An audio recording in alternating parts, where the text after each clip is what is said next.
વડોદરા શહેરના અંદર જુદા જુદા વિસ્તારોમાં અવારનવાર ભૂવા પડતા હોય છે અને એ ભૂવાના અંદર નગરજનોની ગાડીઓ ફસાતી હોય છે, નગરજનો ફસાતા હોય છે અને નગરજનો જ પરેશાન થતા હોય છે।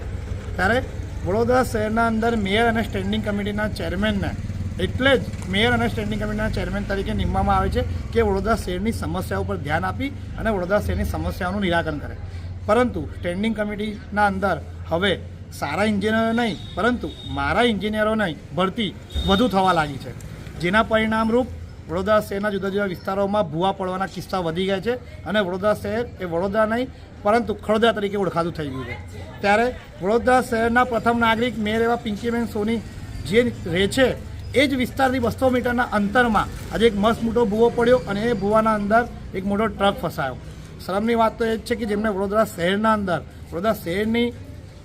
સુંદરતાને વધારવા માટે અને વડોદરા શહેરને સારા રાખવા માટે મેયર બનાવવામાં આવ્યા હતા, ત્યારે એ જ મેયર પોતાના વોર્ડમાં અને એમાં બી પોતાના ઘર નજીક જો આવા મસ્ત મોટા ભૂવા પડતા હોય ધ્યાન ના આપતા હોય ત્યારે આવા મેયરે સ્વેચ્છાએ રાજીનામું આપી દેવું જોઈએ અને એમને આ પદ પરથી અને એમની જવાબદારી પરથી દૂર થઈ જવું જોઈએ, એ જ અમારી માંગ છે।